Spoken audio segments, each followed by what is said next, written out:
Bonjour les chenilles et les papillons, j'espère que vous allez bien. Voici une nouvelle histoire pour cette semaine. Elle est un petit peu plus longue que la dernière que je vous avais lue. Alors il faudra bien écouter et rester concentré. Je vous souhaite bien du plaisir pour cette histoire qui s'appelle Chloé l'araignée.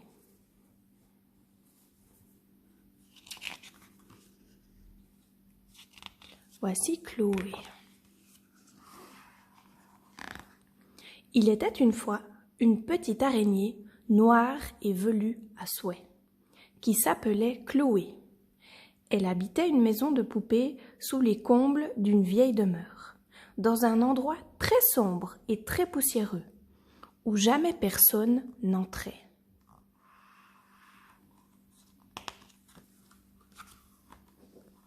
Ainsi, du vaste monde, Chloé ne connaissait que ce grenier et le peu de choses qui s'y trouvaient. Une malle en osier, quelques livres du temps passé, une boîte à papillons qui lui servait de garde-manger et une poupée appelée Bébé, pour qui elle brodait des cols en dentelle.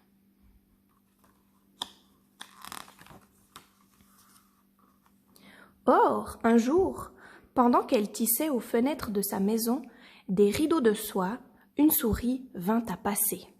« Si tu me donnes un peu de ton fil, je te dirai comment trouver un jardin où les papillons sont tendres à croquer. » Aussitôt dit, aussitôt fait.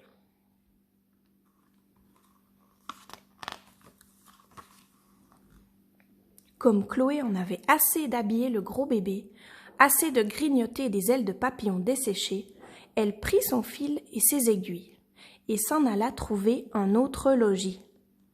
Ainsi font les petites araignées quand elles en ont assez.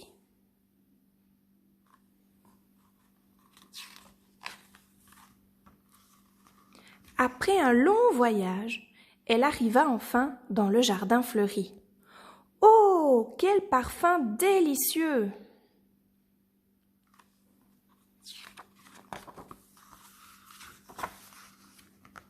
Chloé sauta de plaisir et joua parmi les fleurs dans le soleil. Suspendue à son fil, elle glissa jusqu'à l'arbre à papillons. Prenant appui sur deux brindilles, elle tissa une toile très serrée.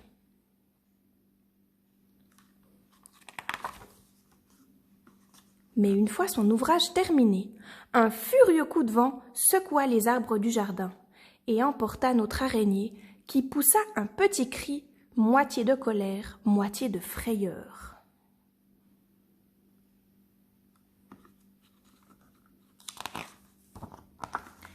Elle vola un moment, puis retomba plus loin, toute décoiffée, aux portes d'un palais.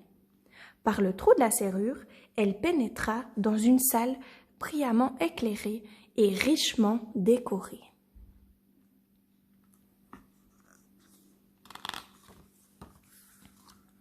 Devant tant de beauté, Chloé se dit qu'il fallait qu'elle aussi embellisse ce salon de la plus belle de ses toiles. Et elle se mit aussitôt au travail.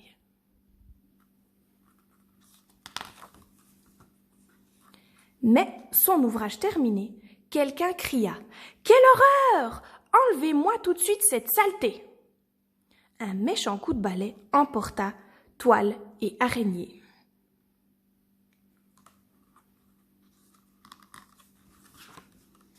Non, non, ça suffit. J'en ai assez d'être chassée. Au diable les courants d'air, au diable les coups de balai, s'exclama-t-elle. Plus jamais je n'écouterai une souris. Et elle s'enfuit en toute hâte.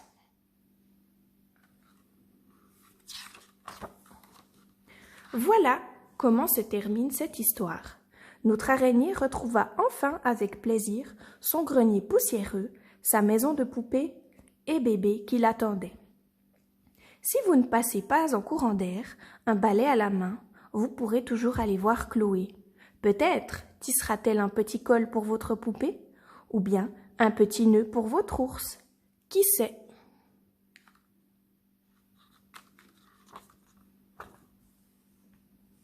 Et voilà l'histoire de l'araignée Chloé. J'espère qu'elle vous a plu. J'en ai encore d'autres, des histoires des petites bêtes. Voilà, à bientôt!